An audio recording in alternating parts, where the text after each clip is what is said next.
dans cette période difficile où plusieurs sont éprouvés, où plusieurs personnes se posent des questions, où plusieurs personnes ont peur, où plusieurs personnes sont dans le désespoir, où plusieurs personnes se posent des questions et sont dans l'incompréhension, dans ce moment de la crainte et de la peur.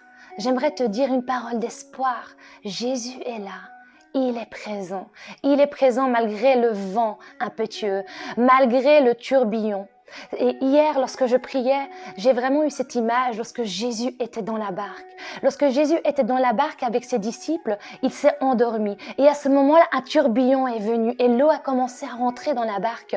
Et les disciples se sont rapprochés de Jésus. Elles l'ont réveillé en disant « Maître, Maître, nous sommes en train de périr, aide-nous » À ce moment-là, Jésus s'est levé tout simplement et il a ordonné à l'eau, il a ordonné au tourbillon, au vent impétueux de se calmer et de se taire. Et ce qui s'est passé, le calme est revenu. Vous voyez, nous pouvons passer par des moments difficiles où nous ne comprenons pas, où les questions sont là. Mais ça ne veut pas dire que Jésus n'est pas là et qu'il ne voit pas la souffrance. Bien sûr, il est là.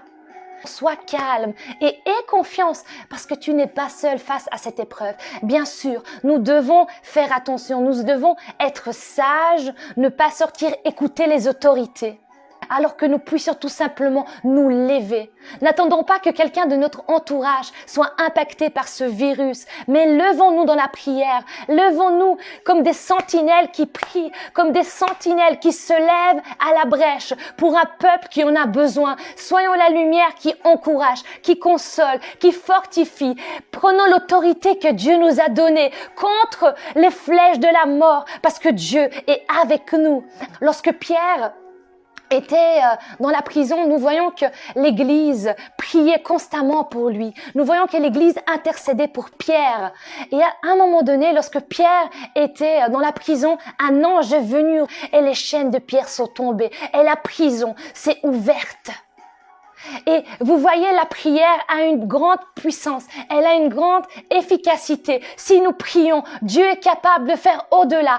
Alors levons-nous dans la prière, au lieu d'avoir peur, levons-nous dans la prière pour nos frères, pour nos sœurs, pour ceux qui connaissent Christ et ceux qui ne connaissent pas. Et soyons des flambeaux qui se lèvent dans la prière, dans l'intercession, dans l'encouragement. Et tout comme Pierre, il est sorti de cette prison et les chaînes sont tombées. Parce que il y avait des personnes qui priaient. Et aujourd'hui, je proclame que le chaîne de la maladie, le chaîne des virus tombe parce que Dieu est au-delà de toutes choses. Que toutes les personnes qui ont des virus puissent être libérées par le nom puissant de Jésus-Christ. Seigneur, tu es celui qui guérit, tu es celui qui fortifie, tu es celui qui encourage. Seigneur, nous prions pour tous nos frères et sœurs qui sont maintenant dans un état critique dans les hôpitaux. Merci Seigneur de les guérir. Merci de les encourager parce que nous savons que tu es celui qui délivre. Et tout comme les chaînes de pierre qui sont tombées lorsqu'il était dans la prison, tu as envoyé un ange. Tu le feras de même, Seigneur, pour ceux qui sont malades. Merci, Seigneur, de nous encourager. Merci de nous fortifier parce que tu es avec nous et nous te faisons confiance. Et nous n'avons pas à rougir ni à craindre parce que tu es là et tu veilles sur la situation et tu calmes la tempête, Seigneur. Je vous encourage tout simplement à prier.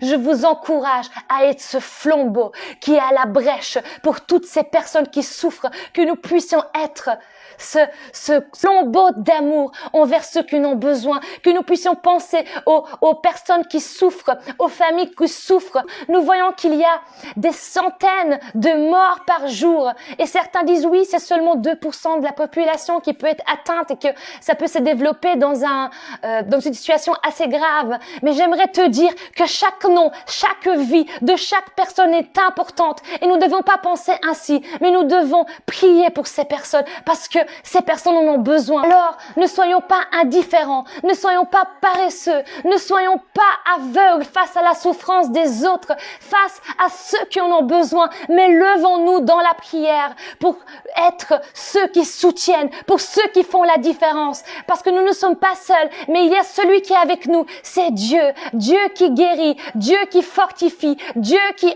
encourage. Que je suis faible, c'est là que je suis fort. Et dans ma faiblesse, la gloire de Dieu abonde. Oui, la gloire de Dieu abonde dans nos vies.